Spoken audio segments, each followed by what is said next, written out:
Untuk mendukung Belajar Bentar, kalian bisa mengklik subscribe. Yang berikutnya adalah pustaka poin dan pustaka format penomoran. Seperti namanya di sini, pustaka poin dan pustaka format penomoran memiliki daftar yang bisa kalian simpan. Jadi misalkan di sini pada dokumen kedua, jika kalian ingin menyimpannya, kalian bisa klik kanan dan kalian bisa tambahkan ke pustaka seperti ini. Tentunya seperti yang kalian ketahui, tentunya kalian sering melihatnya di sini tiba-tiba ada poin yang bertambah sendiri. Misalkan di sini kita buat poin baru seperti ini. Dan kita lihat hasilnya. Setiap poin, entah itu berbentuk simbol ataupun gambar yang baru saja kalian gunakan, akan disimpan di pustaka poin. Tentunya berbeda dengan pustaka poin yang baru digunakan, yang bersifat sementara, di mana sebelumnya ketika dokumen kalian ditutup, maka poin yang baru digunakan juga akan hilang.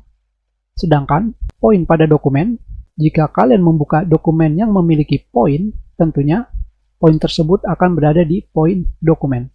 Tapi jika kalian menutup dokumen tersebut, maka poin tersebut juga akan hilang. Dengan kata lain, kedua daftar tersebut bersifat sementara. Tetapi di pustaka poin di sini, biarpun kalian menutup dokumen kalian, akan tetap disimpan. Seperti namanya pustaka. Tentunya bisa disimpan, bisa juga dihapus dengan cara mengklik kanan.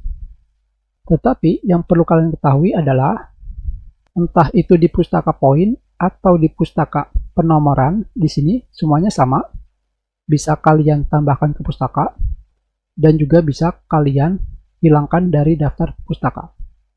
Yang harus kalian ingat adalah 1, 2, 3, 4, 5, 6, 7. Ini adalah poin dasar yang ada di Microsoft Word.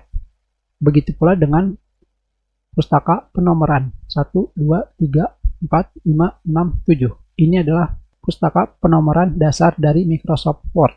Lebih baik jangan kalian hapus. Dan sekarang kita close. Dan kita sudahi pelajaran kita. Terima kasih.